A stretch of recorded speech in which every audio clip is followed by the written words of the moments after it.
Hello, everyone. Thanks for joining us today. I'm just going to give it a couple of minutes before we kick off because we had a very good response rate to this meeting. There was 95 people registered for it, which is fantastic. It shows it's an issue that everyone's really interested in and cares about. But I'm just going to give it a couple more minutes to make sure everyone has the opportunity to join. So if you'll bear with me, please.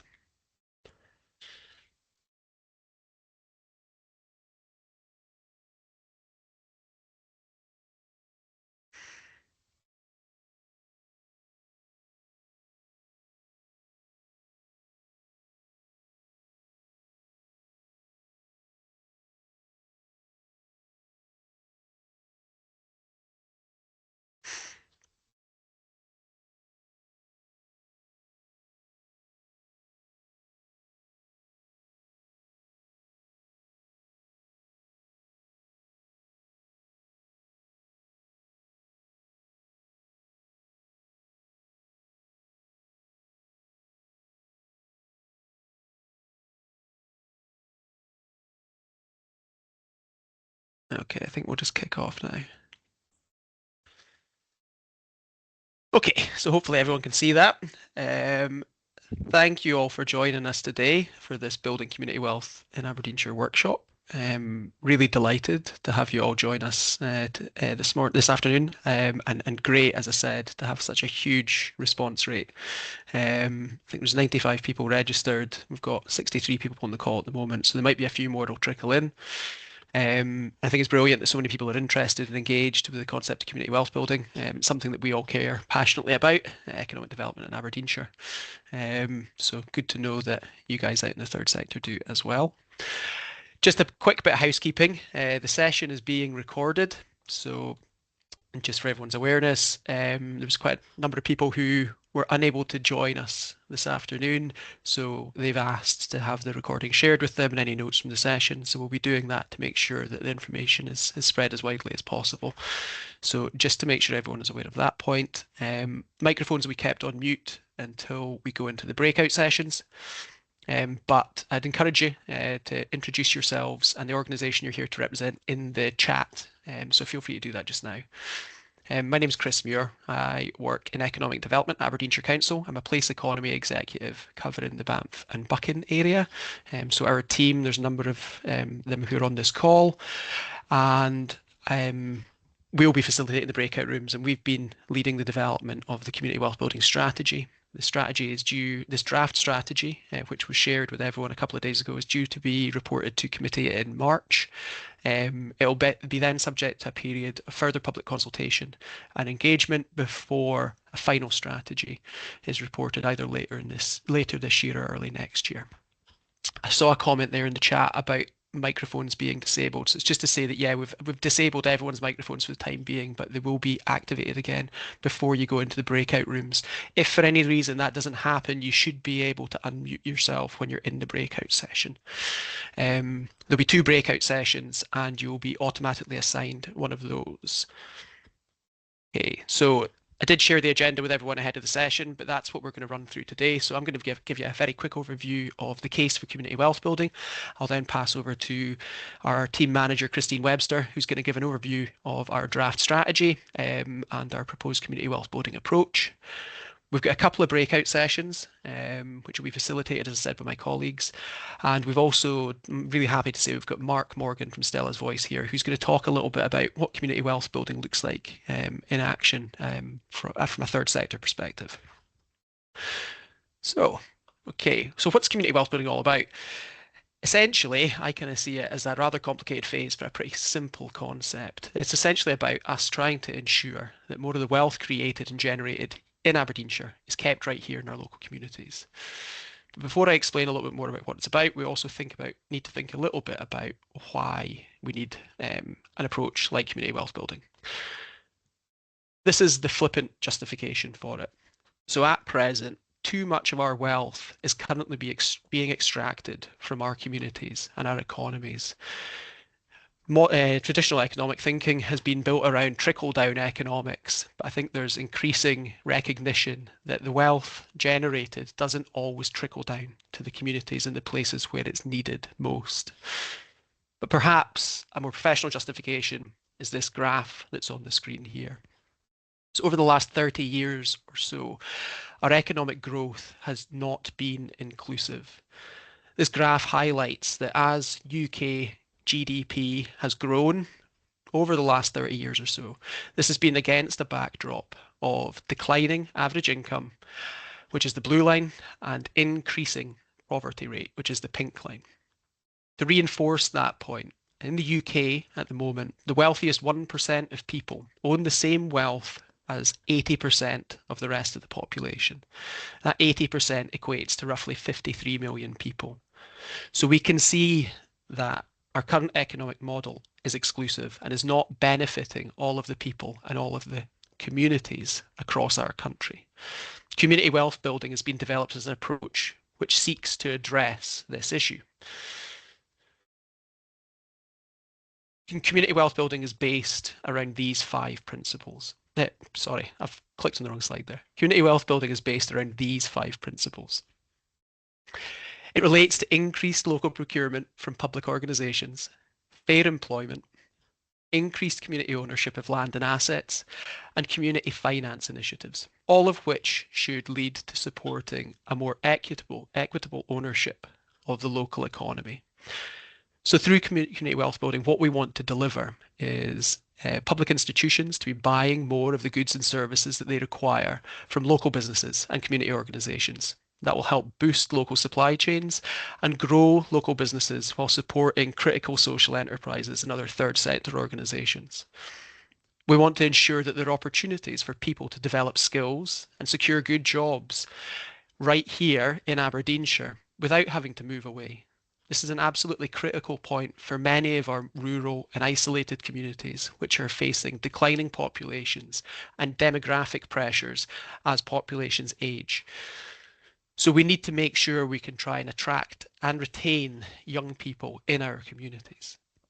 We want more of our land and assets to be kept in the hands of local people to tackle issues such as absentee owners and crumbling buildings which plague our high streets across our towns and communities in Aberdeenshire.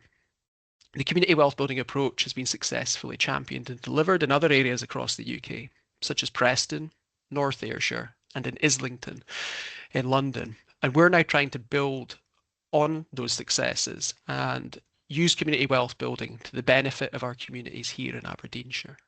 There's huge potential for us from increasing the percentage of local suppliers in our supply chain here at the council, or with NHS Grampian, for example, and also in delivering against the fair employment elements of community wealth building as well. But it's not just for the council to deliver against these things or to be supported in delivering community wealth building. We need to do that as a collective. And I think it's absolutely critical that we have the third sector on board, bought into and engaged in this process of developing community wealth building and in delivering it too. So that's a quick snapshot of what community wealth building is all about. Hopefully that's helped add to some of the information that was shared with you ahead of the meeting today. I'm now going to hand over to Christine, who's going to talk a little bit about developing the community wealth building approach in Aberdeenshire and our draft strategy. So Christine, I'll hand over to you. Thank you, Chris, and good afternoon, everyone. I'm suffering a little bit from a winter cold of some description, so I may take a sip occasionally from my mug. It's not because I'm stuffing myself full of caffeine, it's just to keep the throat going, so I hope you'll excuse me. So, as Chris said, I'm Christine Webster, the team manager for Place Economy within Economic Development section of the council, and we've been leading the community wealth building approach within the council to date. Community wealth building asks the council the same as it asks other large major organisations such as the NHS, major corporates, universities, etc., to use the powers and levers that we have to encourage the distribution and circulation of local wealth. Chris mentioned the 5 pillars. They're all structured around the powers and functions of any business or organisation.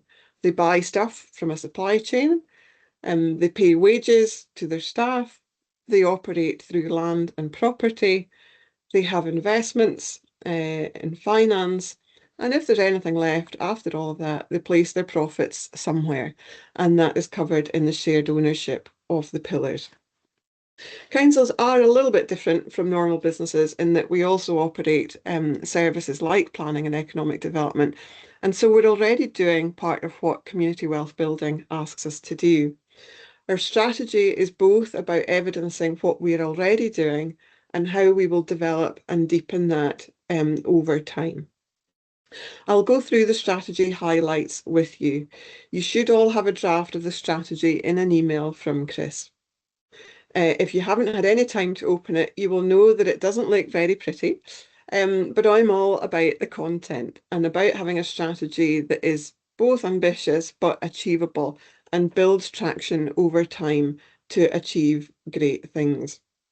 There are ambitious elements of the strategy, which is important, as well as incremental development. So as we progress through the process, more can be added, and with the more people that we speak to, and the more feedback that we get, the further the strategy will develop as well. So it is about more than the council. We are anticipating in this term of Parliament that there will be legislation through the Scottish Government looking at the public sector to lead community wealth building. I know that the NHS, for example, are developing a strategy as well, and it's likely that that legislation may come through our community planning partnerships to instruct a joint strategy across the public sector. So we're trying to get a little bit of a head start and understanding what it is that we can do and how we can develop our own approach. So I'll move on. So thanks, Chris, for sharing this. So the pillar one of the strategy is about our spending. This is about our supply chain and the stuff that the council buys. So on average, we spend just short of 300 million on our supply chain. So that is in education supplies, it's in roads, it's in social care, it's all the stuff that we buy and procure. Over the last 5 years, our local spend percentage has varied between 22 and 29%. Basically depends on whether we've got any large build contracts, which tend to be the value of those tends to be more out of the shire. We don't have huge construction companies that serve those. So there is a variation from year to year, and that's normal across councils. The national average is between 25 and 29%, though. And just to give you an indication of what Chris was talking about that local circulation of wealth, the Federation of Small Businesses research indicated that £1 spent locally is worth an extra 50p, so £1.50 to the local economy. If we increased our local spend by just 1% per annum, an additional 3 million would be pumped into the local economy. So we've set our objective around that pillar one as through our public spending, we'll work to build strong, sustainable local supply chains, deliver community benefits and fair work opportunities from that supply chain. Thanks, Chris.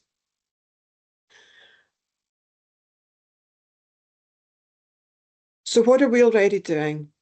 We have been working with procurement and economic development over the last year on supply chain development, and we have increased the number of our local suppliers on key contracts within our minor frameworks, within our housing contracts as well. And that's through increased visibility of what those contracts are about, more longer term lead-in times, and working with industry in advance of putting those contracts on PCS.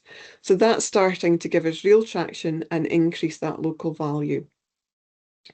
We're working, community wealth building is already a strategic theme within the joint procurement strategy.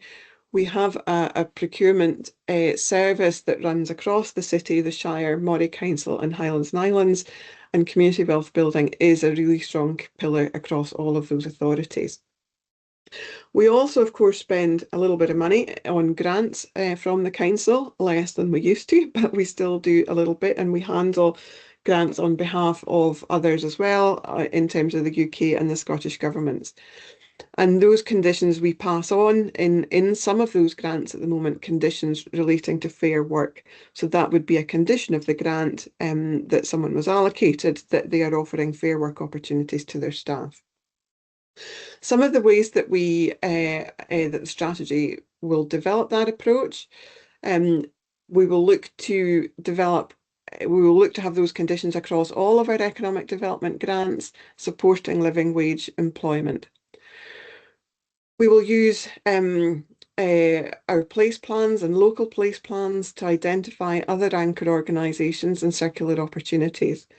Some of you might know that the Council passed the place policy last year, and that is trying to plan together with communities at the front and centre, on what the future for our places might be and what change would be required.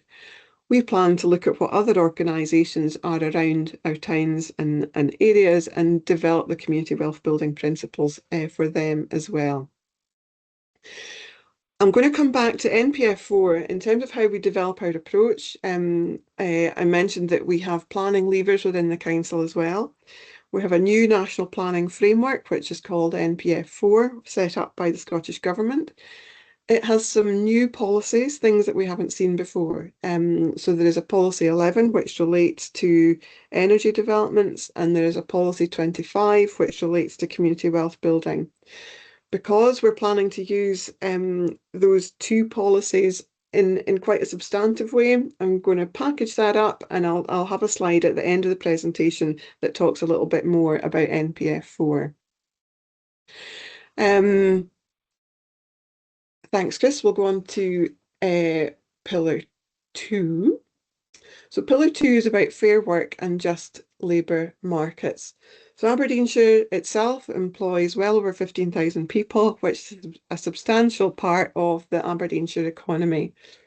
We have a key interest in labour markets and supporting the well-being and prosperity of our communities. How we work with those 15,000 people then has a major influence on our local economy. Our objective in terms of Pillar 2 and Fair Work is ensuring that the workforce are in well-paid jobs that benefit from an effective voice, security and flexibility. Thanks, Chris.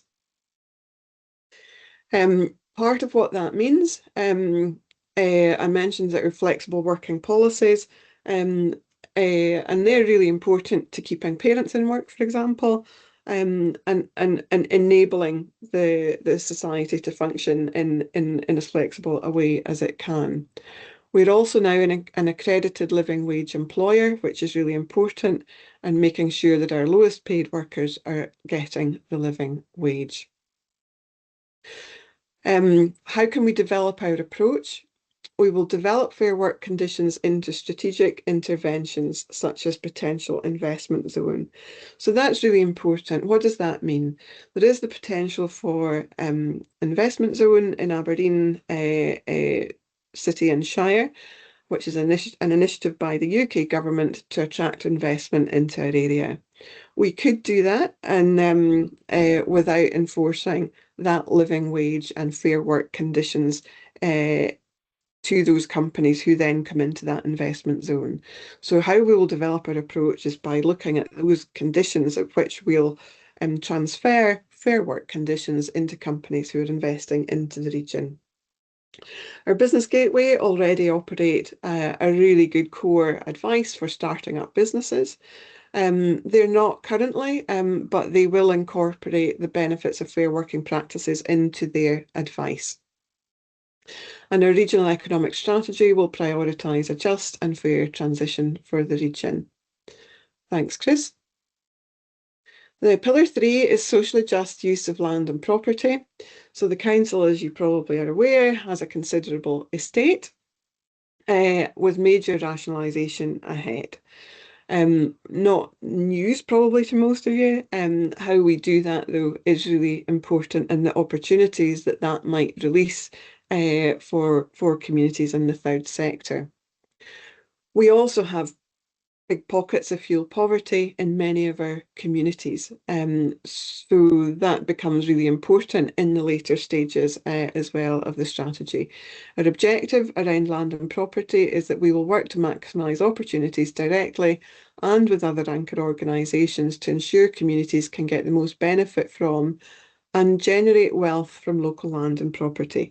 That last bit is really important. A lot of the properties that do come onto the market may not immediately be income generating, and it is really important part of what we do together.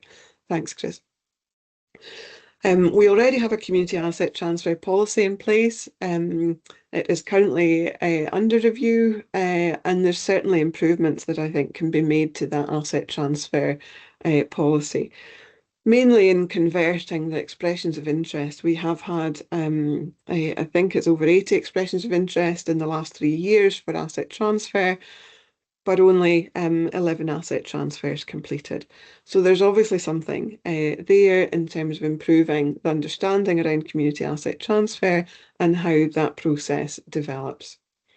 We're already embedded a town centre first principle across the council's work, so we try and mitigate any negative and develop any positive impacts on our town centres. Again, we'll come back to NPF4 policies in 11 and 25 in just a minute.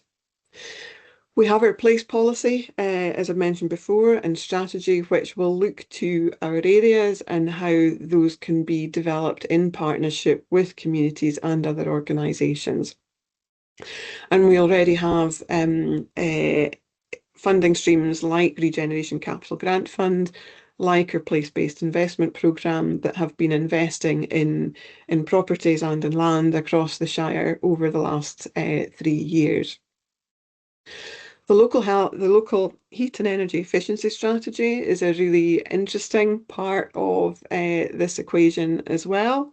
And we develop more on the next pillar in terms of what that might be able to look like. But the delivery plans for that local heat and energy efficiency strategy are a key area where we think the third sector, social enterprise communities can get involved in generating wealth.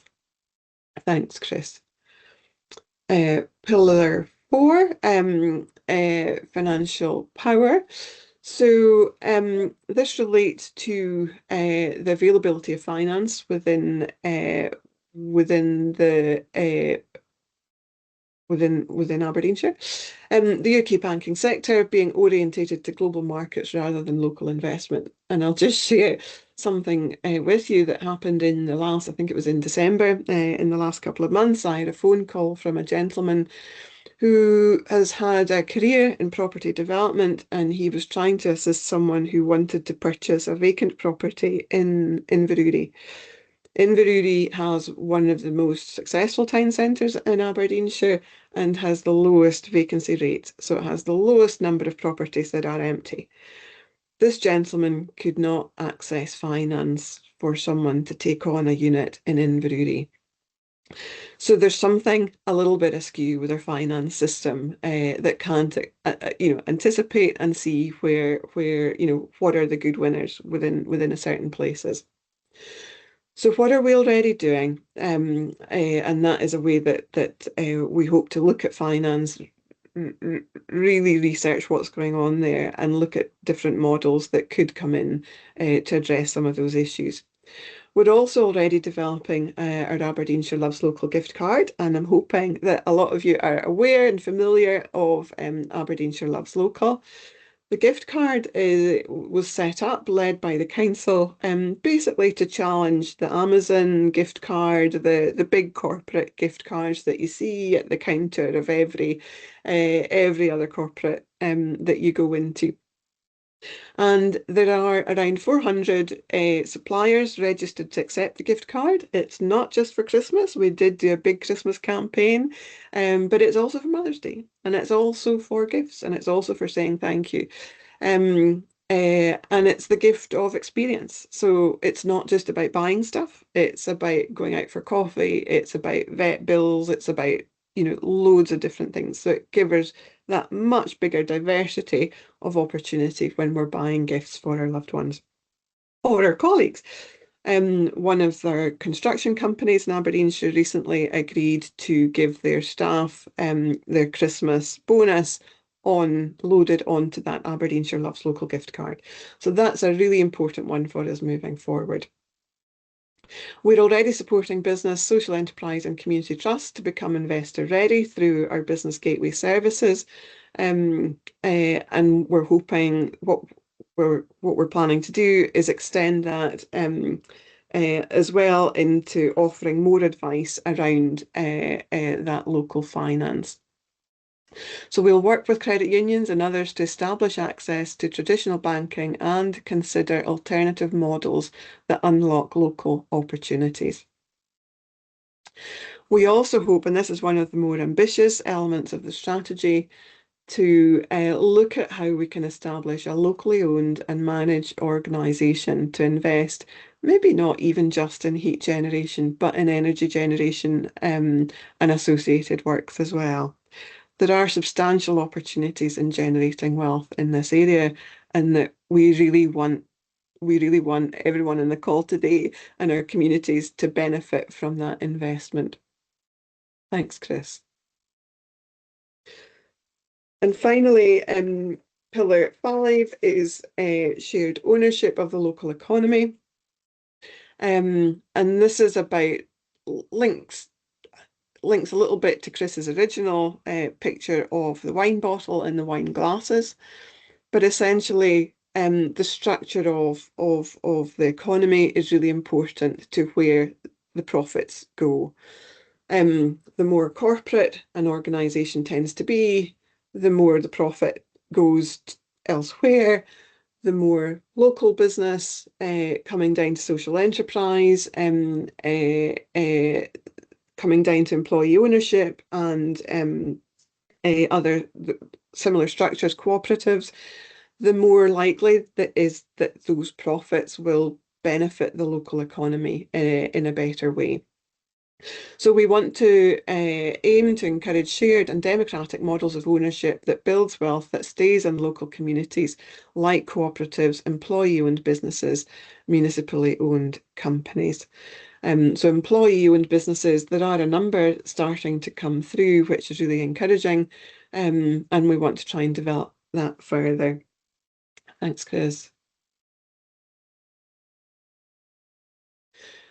What are we already doing?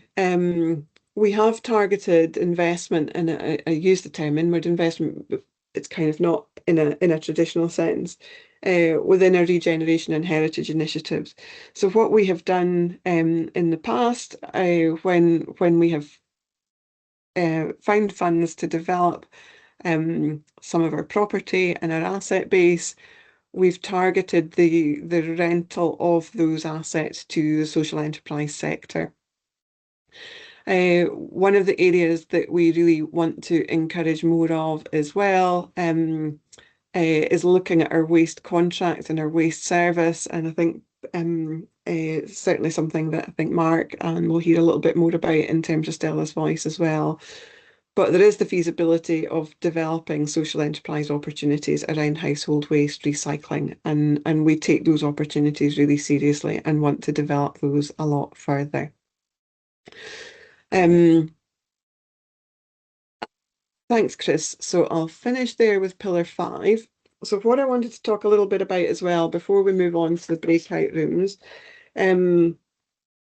as I've mentioned throughout the different pillars, we have National Planning Framework 4 at our disposal, and particularly the requirement for energy developers to maximise socioeconomic benefit and align with the Council's community wealth building strategy.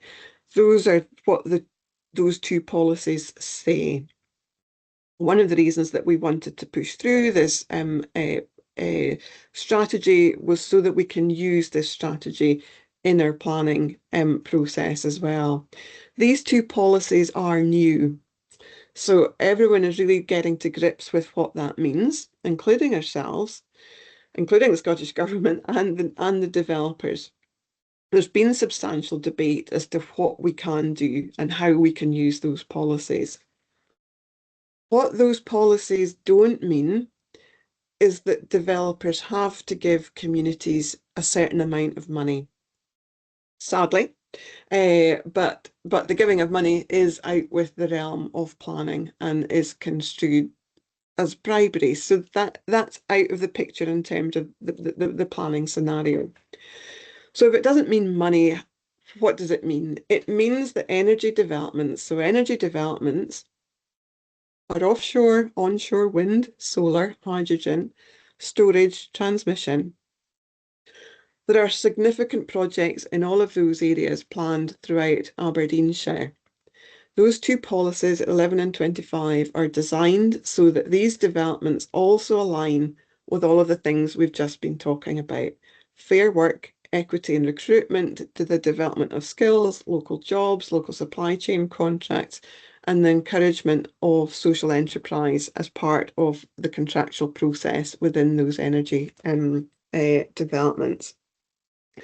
The charter that's included within the email that Chris sent out is about holding their feet to the fire and getting and extracting as much of that value as we can to Aberdeenshire.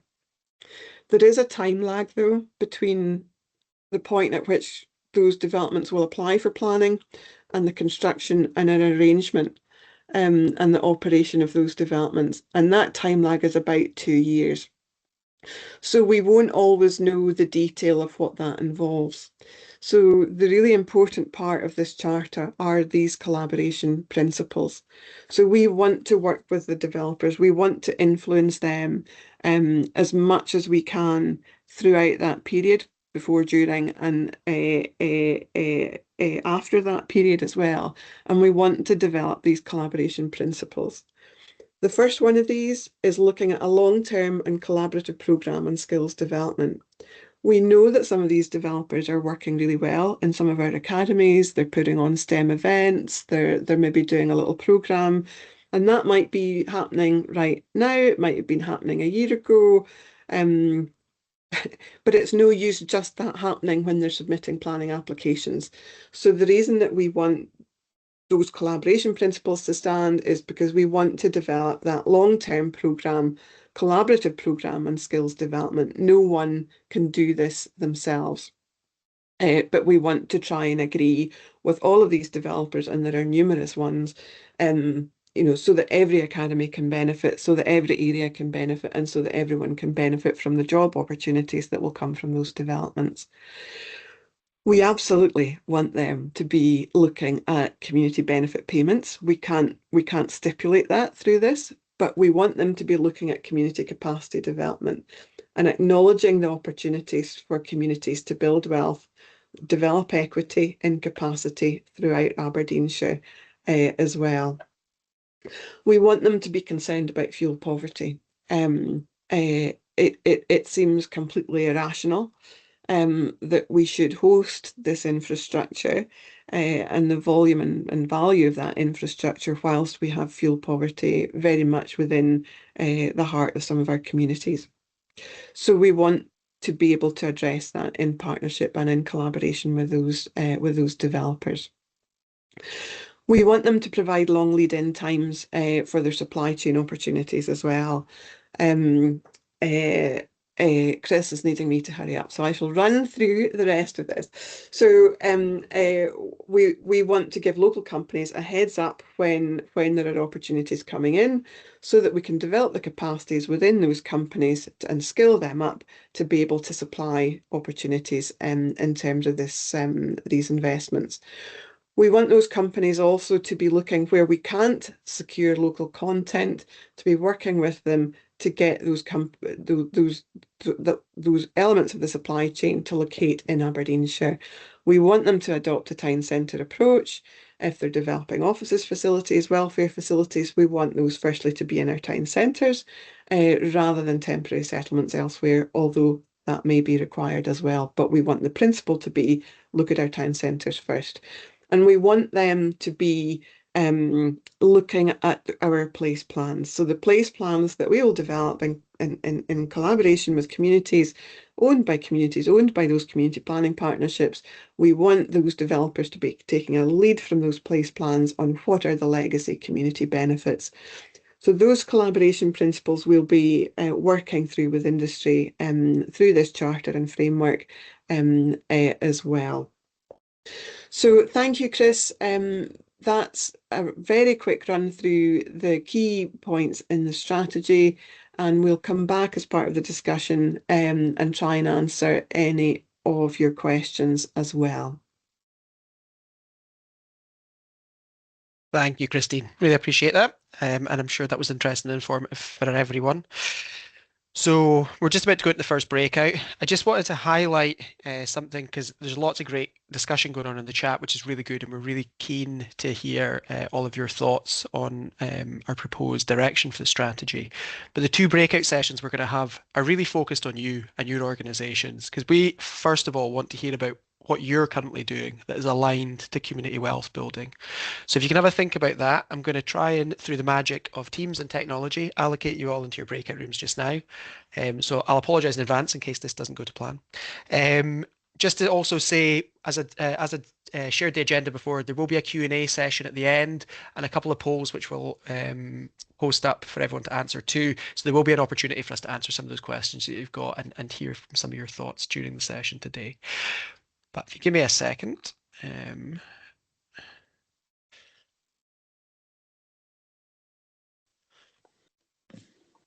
apologies, as is always the case. I'm sure you were just getting into the meat of some really good discussions there. But we've obviously got a lot to fit in to a fairly crammed agenda. Elaine, I can see your hands up. Was that for your quick word breakout? Yeah, it was just to say I think we could have had 20 minutes on each of those topics because we had different interpretations as we were working through that we needed just to allow people to have their say. And so I think, yeah, the conversation could have gone for much longer to get that detail out. Yeah.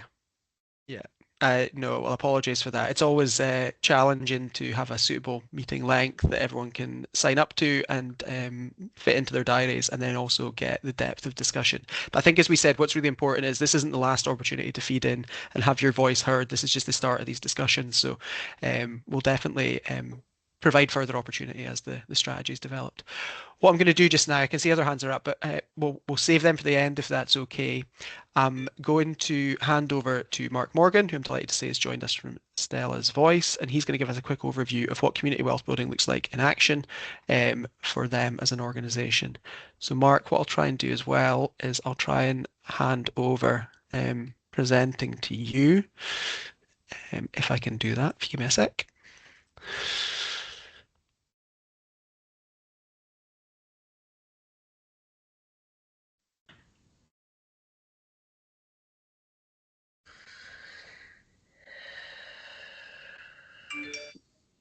And can I just ask everyone else to put their microphones back on mute, please? It doesn't seem I can hand the presentation function over to you, Mark, but if you want to kick off, I'll just run through your slides if you let me know when you want to change them. Yeah, thank you. Appreciate it, Chris. Hello, everybody. Good afternoon. My name is Mark Morgan. I'm the Chief Executive of Stella's Voice, and I oversee the running of the charity here in the UK.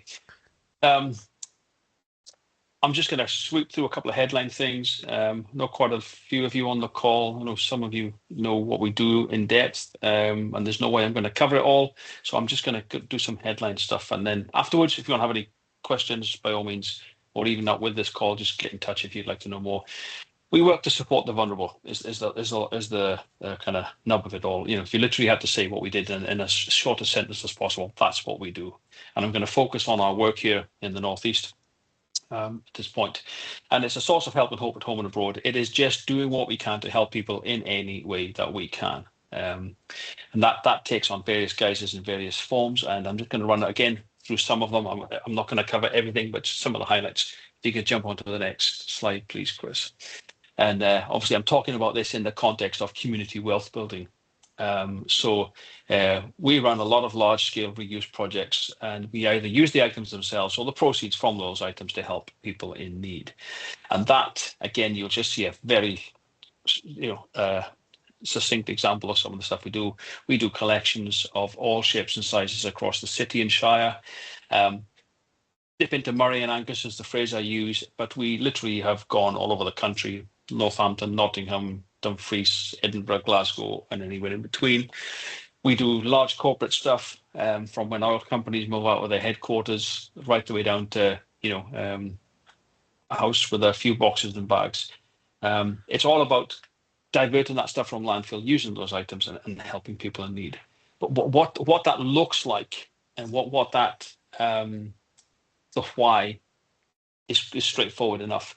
But what I want to talk a little bit about is the kind of the mechanics of how we make that work, of how, or what that looks like in terms of benefit into the community, both in the people that we support and the help that we provide.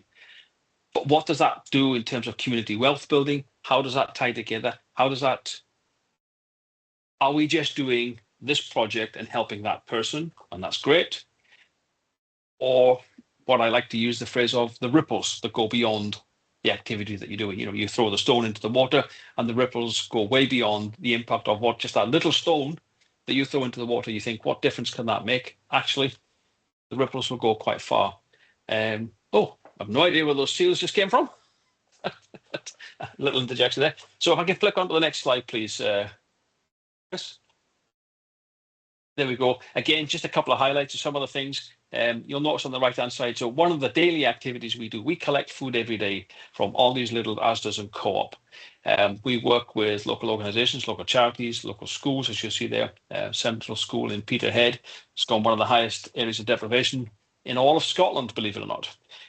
They've got major challenges with children and families in that school, and we support them. They do a lot of feeding programs and breakfast clubs and so on and so forth. You'll see the one in the middle there. On the 23rd of December, we got a call from the social work. Somebody was coming out of hospital that had been in hospital for months. They were coming onto a house with no food. They were housebound. They had no way of getting out and getting food. They had no funds that were available to go and get food. And basically, they were like, "Can you help? They need something for Christmas," and to tie them through that kind of time period. So we do a lot of that sort of stuff on an ongoing basis. And then you'll see the bike project. That was something we did. Collective project with the Aberdeenshire and Moray Council, contacted schools from Bucky to Bodham, and in 2 weeks before Christmas, families they had identified where, without help, those kids were never getting a bike at any point. So these were bikes that had all been destined for landfill. We had qualified bike mechanics that repurposed them, serviced them, got them back into action, and donated them out along with the helmets, locks, and lights. And that was a great coordinated program with a lot of people. And that's just some of the things that we do, getting help out to the community. But what I want to talk about is this kind of next bit. If I go to the next slide, is a key part of how we do this. Not the only way, but one of them is we work a lot with the local authority. One of my favorite things I'd like to say about, people use the term the council as if it's this some kind of benign entity up in the sky somewhere. But the council is made up of people. We heard from Christine's presentation, over 15,000 people work in the council, and we interface with the council on many different levels and many different departments. And they're all people, and we've got great working relationships with them because they're all in there trying to do a job and get a job done. And one of the things that we've started doing is getting a lot more formal in various departments. We contracts, we supply the housing department when they've got tenants that need furnishing for their housing. So we provide them, so the council will purchase them from us, but they're cheaper than what they would be buying new. So they save money. The second benefit is, because when they're buying new, one of our favorite phrases is we call them paper leather sofas because they don't last very long. The stuff they're getting from us is of a far higher quality, so the stuff is lasting longer, so it's not being replaced as often, second saving. But also, any profits or proceeds generated from this activity is going back into what we do to help more people. So that's where you kind of use that phrase, that kind of community wealth building. We service in the reuse containers for Aberdeenshire Council on the HRC sites. Again, we're not paid for that, for this clearing of that. We're not paid for that service. But what we do, we take the items, anything that we generate from some of the items, we're able to help fund the project. But also, it gives us a resource that we can help and donate more out into the communities. And I'll come on to that in a moment. But one of the things that we have found is we engage on that level with local authorities, and like I said, that can be the housing team, it can be the social services, it can be and a myriad of different departments. Along with that, we've developed a host of partnerships that we work with that help us deliver some of this. One of them, for example, Magpie down in Bankery. We work very well with them, do a lot of work, and they service 2 of the reuse containers for us. Any bikes that they get, because they don't do bikes, come to us and we work with them. And there's just this collaboration. And one of my favorite analogies, you'll discover if you listen to me talking, I like everything in picture language. Is you imagine a cake with a multitude of layers in it.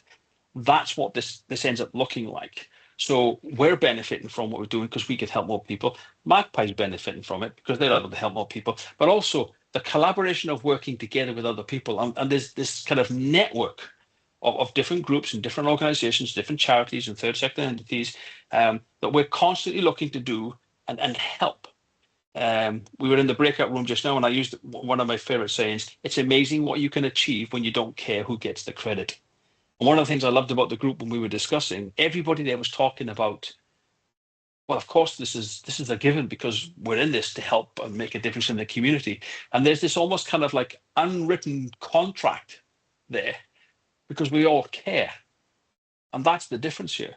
One of the things that we're in the process of getting a new website up, and we've got this kind of 3-line statement that's going to be on it, and it's this: sincere care, making a real difference and a lasting impact. And anybody that's been out and visited and seen what we do, I love to talk about what we're doing. I love to talk about making a difference, but you'll also discover I'll only talk about it for so long because I want to get on and make the difference. And that's the key thing here, because community wealth building is great to talk about it and have the concepts, but we need to put stuff into action and go ahead and then make the difference. And when you make the difference, if we can get onto my last slide, and this is what this looks like. So currently across the UK, we have 45 people in employment. Only 3 of those posts are in a post or in any kind of post that's supported by grant funding. So we work really hard, and it's hard work and it's getting harder. We're not going to lie. The pending changes coming in April with national living wage and the national insurance contributions are bringing challenges, as they are for everybody. But we make this work in a way that we can employ 42 people that's not reliant on a grant. Grants are great, but as we all know, they can be turned off as quick as they can be turned on. And I often say when I come into work in the mornings, the first thing I see is the cars and the staff people and the bikes. So some of them cycle in. That's the first thing I see. And if we get what we're doing wrong, the first people that will suffer are not the beneficiaries of what we do. It's our staff, because without our staff, we don't do the beneficiary work. You'll also see there that figure of 106,000. We've just collected that. That is what we have put out from our Peterhead site into this area since April last year into December. And that's a genuine figure. We have a spreadsheet, and then we have a spreadsheet behind that literally line by line, every item that goes out, every place it goes to, who made the referral, what the request was for, where it went to, the date we delivered it, what the item was, etc., etc. And the value assigned to those things, just to put it in context, we don't look at that and, if we put a sofa into somebody's house, we don't look at DFS and say, oh, that's a £700 sofa we've donated. We put the price of what that would have sold for in the barn, 80 quid, 120 quid or whatever. So it's a very realistic figure. Last year was our highest ever figure of £57,000 for the entire year. Oh, sorry, it's the year before last now. We're already at £106,000, so we've still got January, February, March to go in there. And it's a real world indicator of how crazy things have gotten in this country of need and people needing help. So, of course, the staff that we employ then shop locally, put that benefit back into the community. They're shopping locally, they're spending locally, we're helping people locally, and so on and so forth. And there's this kind of reciprocal, almost like symbiotic relationship that exists. So that whether it's working with the councils, working with the NHS, working with other third sector organisations and partnerships that we've developed, and there's lots of partnerships and different interactions on the go. But it's about making that difference. We talked in our group just now, one of my beating drums of late is we all understand the pounds, shilling and pence, and you have to watch that and you've got to keep those reports. We all understand carbon offset, landfill and tonnages and stuff diverted from landfill. That's all great. But to me, the real difference is that £106,000, that's a big number and it sounds great. But that's not the real difference that we've made. but there's a mum in Fraserburgh not getting taken advantage of anymore. And Lord knows what that does to somebody's mental state and health and everything else about their, how they see themselves and carry on with themselves. And there's 1,001 scenarios like that you can't put on a pie chart in a number or a graph, but it's the real difference. It's the difference of, we all know a bad night's sleep or a couple of bad nights sleep, and the day gets harder for us. Things get difficult. But when you're intervening and you're making the real difference, and that's part of, to me, community wealth building is, as the examples we saw where Christine did her presentation, it's about everybody getting the benefit, not trickling to the few or the one and the odd person here and there, but it's a real tangible culture change, if I can use that phrase. Another phrase I like to use is, when the tide comes in, all the boats lift in the harbour. And what we're talking about here is doing something, whether it's a community asset, whether it's, transfer thing, whether it's some kind of, community project. We've started working last year with Ellen Men's Shed, and we're looking to expand that into other sheds. Again, but it's all working in collaboration because we're able to help more people, or we're able to help other people help more people. And that, to me, is the kind of, we could talk about community wealth building, but let's do it. Let's collaborate. Let's talk. Let's work together. Let's make a real difference. And let's get it done, because I think it's easier done. And again, don't wait for it to be perfect. Don't wait until you've got this great big idea. Start. The amount of times people say to me, "Oh, what was your 5-year plan? How did you get to this?" We saw a need in front of it, and we took a step to do what we could. And then as we did that, this opened up and this opened. And that's how we've gotten to where we are. And it's also how we're going to get to where we go. Do what we can, where we can, while we can, in any way that we can. And as you do, grow, develop, bring partners on board. So that's the other thing. We can't all, it's going to take us all to make this difference.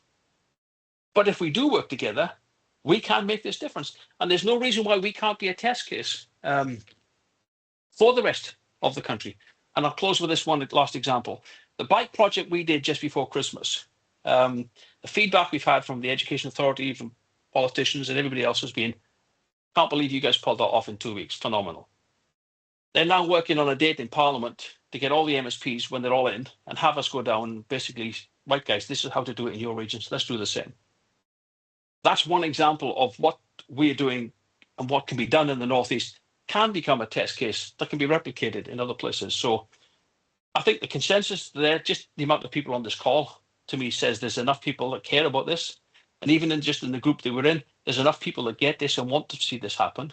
And I think collectively, we can do this. So let's make community wealth building something that becomes not just a talk about or an ambition or an aspiration, but a reality in our day-to-day lives. I'm going to leave it there because, as you can probably tell, I could talk forever more on this. Thank you.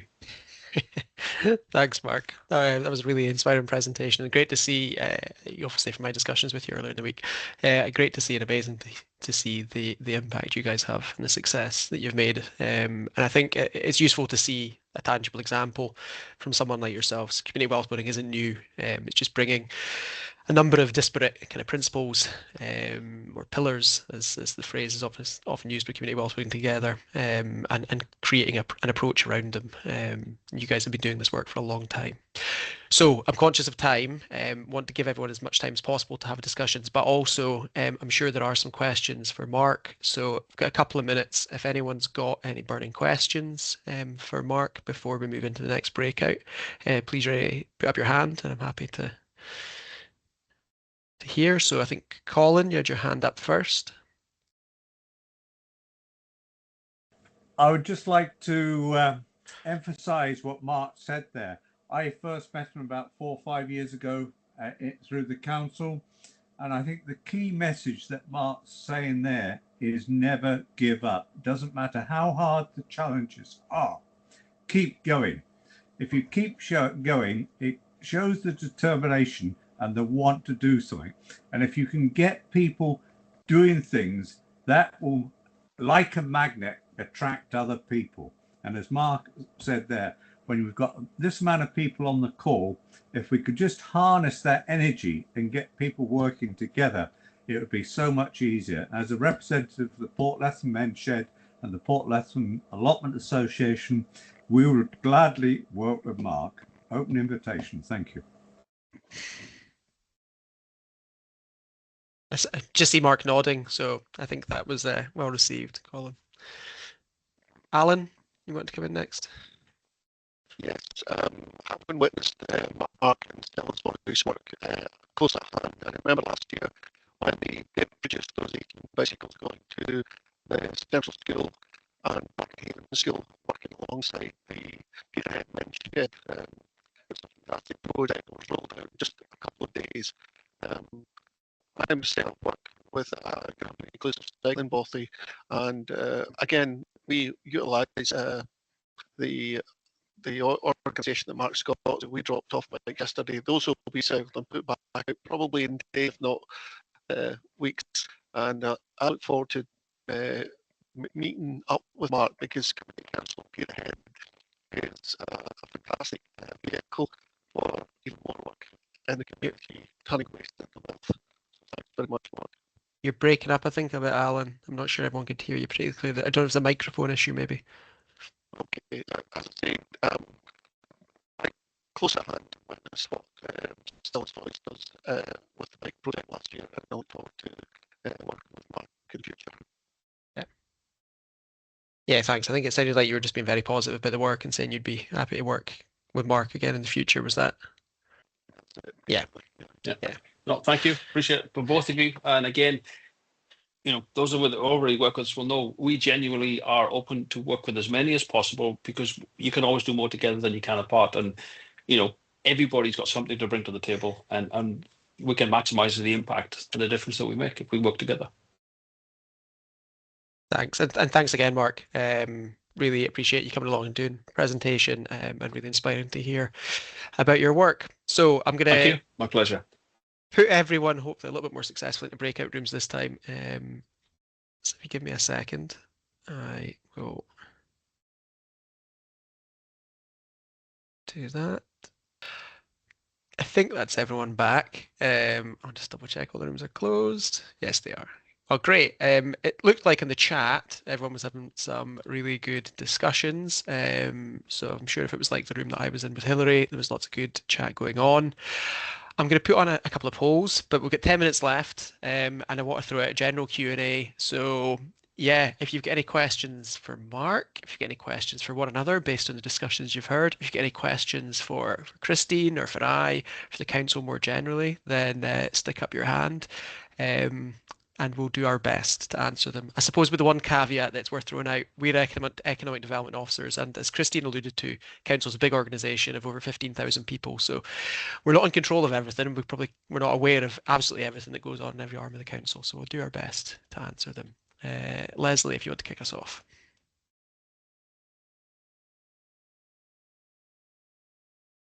Leslie, you might be on mute.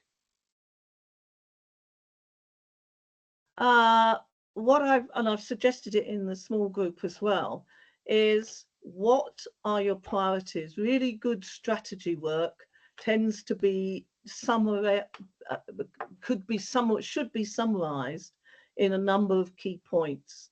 And I look at this and I delve into the details, a lot of excellent detail. But what are the priorities, the real priorities? Is it wealth creation?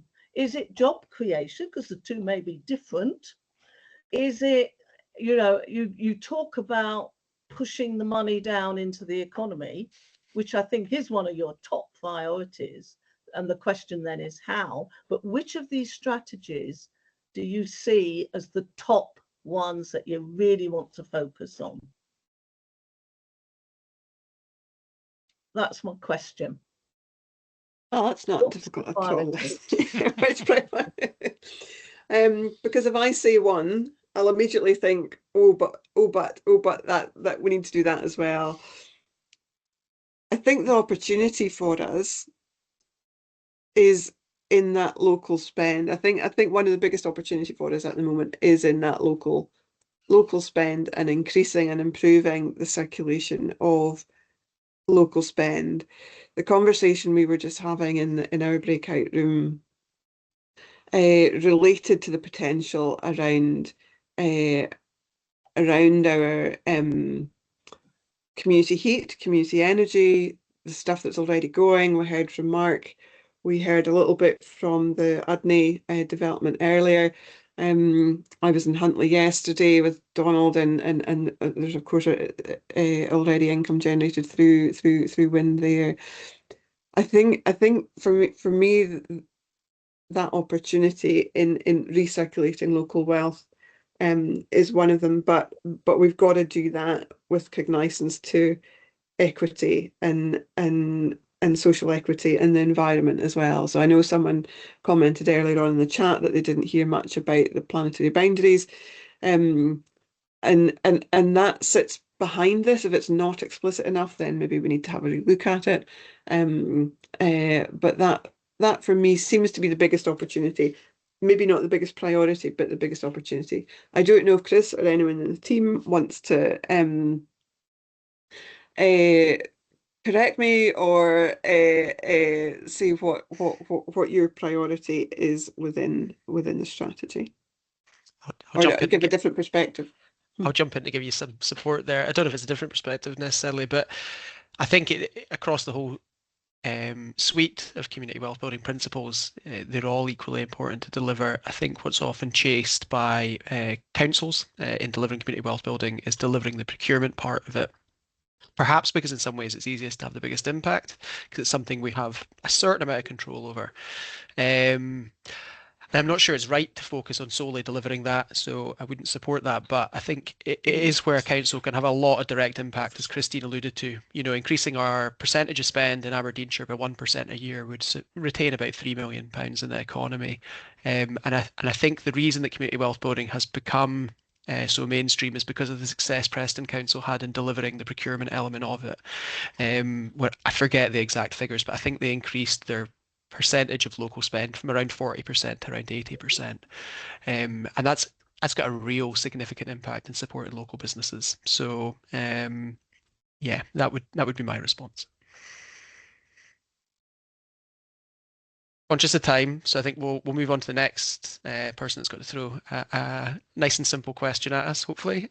Dawn, you've got your hand up.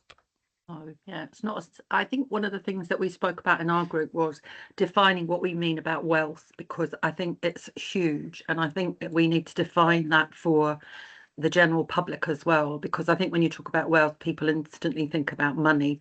So I think we need to, we had a big discussion about what wealth might include.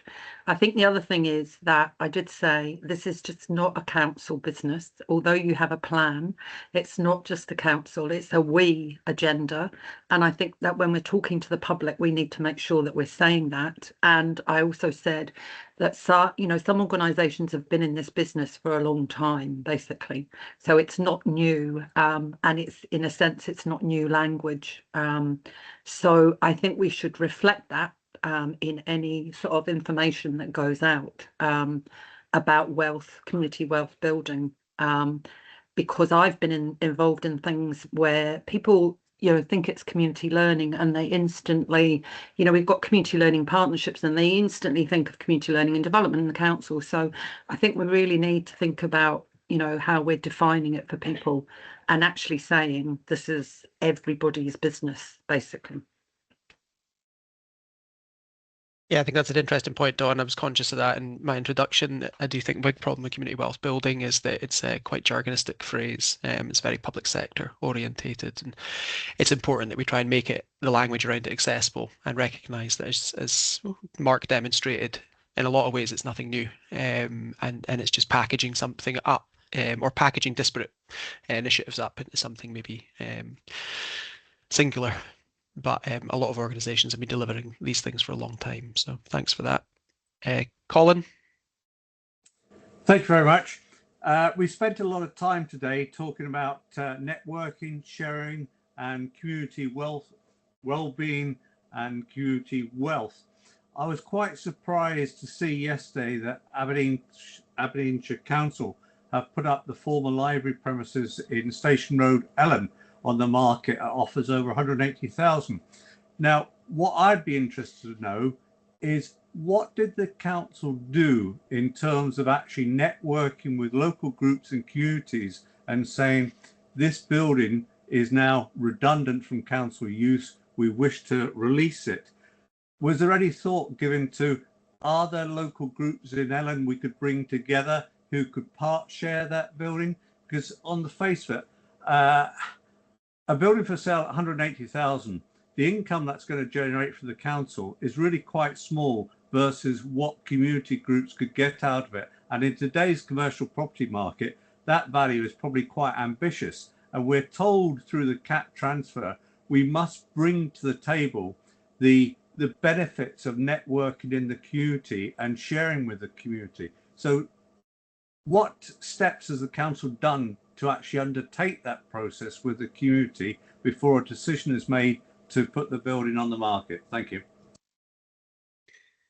Thanks, Colin. I'm unsure that anyone on the call today from the council was involved in that project. If they are, maybe speak up. But I think Reid Reid can had maybe some. give an answer. Reid, do you want to comment? I'm happy to, if that's helpful, Christine. Thank So you. thank you, Colin, for the question. So Colin, as you probably will know from your former councillor days, each of the areas have an asset transfer group, and the Maritime Asset Transfer Officer group has actually already received expressive interest for said building. So the reason for the release of the library, for those who don't know, that's been going to be absorbed into the main hub for all the staff. There's been a rationalisation of buildings, so it's not that library service has been reduced, and so that's been very well communicated to the wider community. And as a consequence of that, I think there's already 2 noted interests in terms of the building. So, but it's a fair point you make about making sure that we dialogue and let the community know about the potential opportunities now in as much notice as possible. Okay, I appreciate that. If I could just quickly come back, the difficulty with this is the minute the council put that property on the open market, any group whose expression of interest, that is cancelled. A CAT cannot be submitted. So I just asked that basic question. Do the council explore every avenue before putting that property to market? But I'll leave that with you. Thank you. Just sorry, if I can quickly retort, sorry, and you're probably right in terms of it puts a timeline, Colin, but it's not the case that it cancels it. The community still will have the opportunity to in a sense go through that. And if you think about, I mean, in fairness, a commercial transaction, the commercial person can withdraw at the last minute and say, actually, I'm not going to conclude the conveyancing. So it's important from our point of view that we maintain that consistency, and actually the officer group will allow the community group to follow through and make them clearly aware of any timescales that they're going to have to work to. Thanks, Reid. That's really useful clarification. I'm just going to move on, and I mean that's us at past now, but I'm happy to take the next 3 questions. Or Colin, you've just spoken. I'm happy to take the next 2 questions. So George. Hi there. It's something I raised at the last breakout group, and it's a really more strategic view. I was really heartened when I read the draft strategy and all the pillars, and I thought, oh, that's great. But having worked for the council for 37 years before I retired, I've seen a lot of strategies come and go and not been implemented. And my concern is that with this is going to be implemented across a lot of the council, the way they work and what they do. And I'm aware of the pressures of work on everyone. And I've got this concern, this strategy will go to committee and it'll be approved and it really is great, but it'll stick there and get dust because it's the pressure of work on everyone. There's not resources, it's not timed, it's not got a plan behind it. And that's just a wee worry I have. Certainly us in the community, we'll be pushing you on it. We'll be reminding you, I'll be prodding, but that's always a concern with me. And it's a hysterical reaction reading something that's good. Thank you, George. Me and my team and the rest of economic development are certainly very committed to doing this. We're already doing some of the work. We've got a plan in the new year to pick up on some of the major pieces. As long as we're here, I'll give you my commitment that I'll drive and with anybody's pushing, and I'm quite happy to accept challenge and shoving and pushing and reminding. But we'll do our absolute damnedest to maximise it as far as we can. And there's obviously others involved in that as well. I also understand, just from since putting this session out, we've had huge interest from elected members. And so as long as elected members are pushing us to do things and deliver those strategies as well, that's going to be super helpful and super powerful. So if you keep up the pressure on your members as well, that helps throughout the piece. And this is just the start of the journey as well. We hope to be coming back and doing a lot more consultation, engagement and development of the strategy. We need to get it to a committee. And our timescales are relatively tight because we want to enact that energy development charter before any more applications coming through planning. So we need to take that draft iterative strategy to council, but it will continue to be developed and we'll continue to have these conversations. And I'm more than happy for people to continue to push us. Thanks. I think we've just got time for one last question. So sorry to Leslie and Laura, but Mary, I think you've got your hand up next. Yes, thank you. Hopefully I will be as quick as I can. There was a number of things from Mark's presentation. And one thing that struck me was the culture change. And that is required. And in response to the view of a strategy goes into the cupboard and collects dust, I think if we are now on this journey of culture change, I think this will go ahead because communities like yourself are pushing for it because we need it. We recognise that it's some things are needing done. The other point that was raised in one of our groups was common good funds. Not every area will have them, but there is a huge amount of money sitting in a common good funds that is not being utilised and is not creating or being the foundation stones of creating more wealth in communities. So I think that's something else that needs to be looked at and changed. Impact assessments, which is something that local authorities use all the time. One thing that I have always had a bugbear about is that the impact assessments are done by completely remote people. They're not actually done by somebody who's actually lives in the community. I could tell you when they were trying to build a house on Duncan Street in Banff, you cannot get a lorry around the corner. The bin lorry can't even get around the corner, yet they allowed a planning thing to go ahead when it was completely blocked the whole road for weeks. So the school buses, everything. So it's those kind of things in terms of impact assessments that people need to, local authority folk need to take on board. We do know our communities and we know the ins and outs of them. And the other thing about money from energy, I do not think energy companies should get away with just bunging something in and not providing cash to mitigate what they're doing.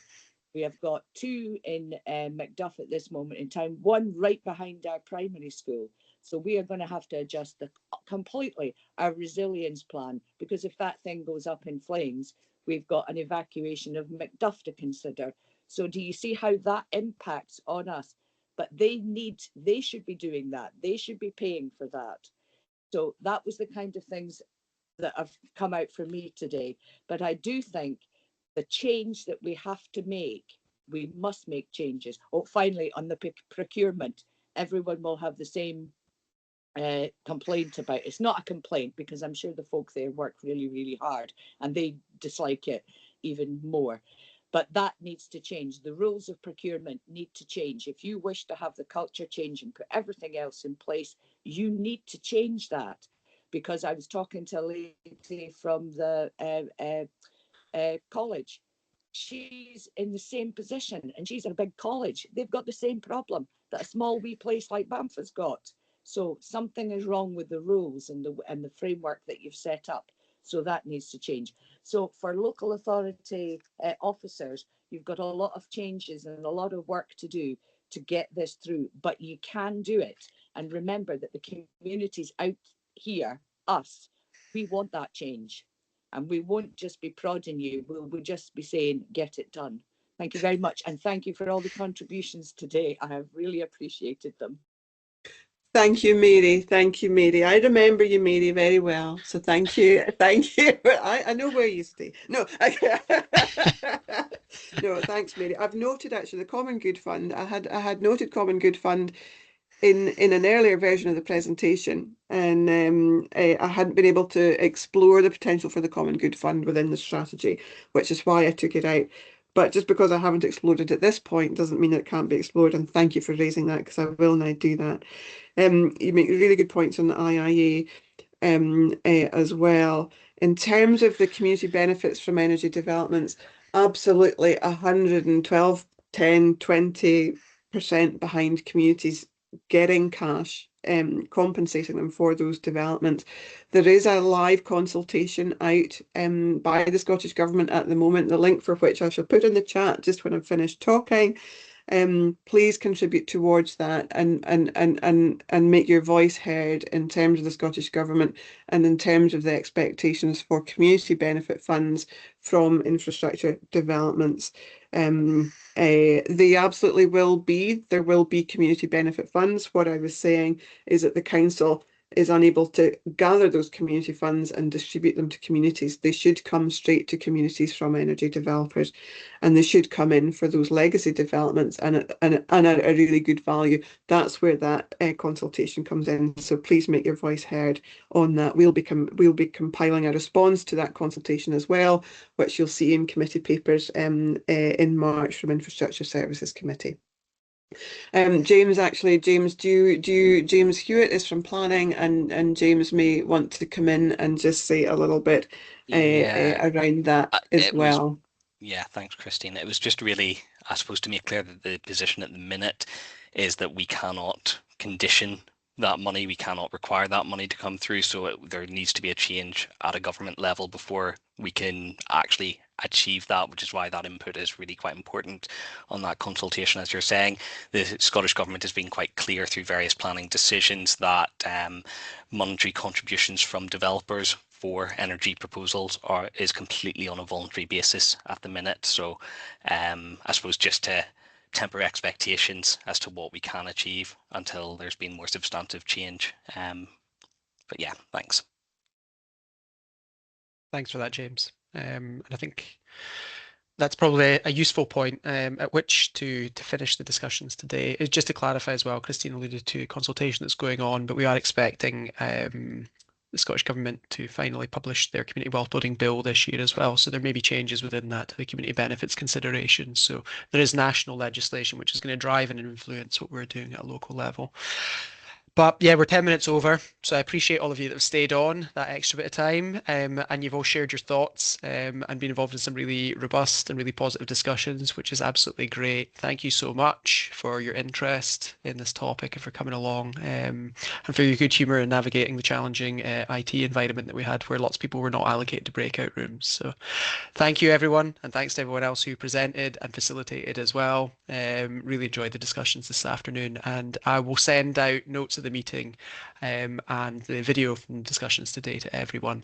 And if you need any further information, please do follow up with me directly. Thanks all. Bye-bye. Thank you very much. Thank you. Thanks, Chris. Thanks, everyone. Bye-bye. Thank you.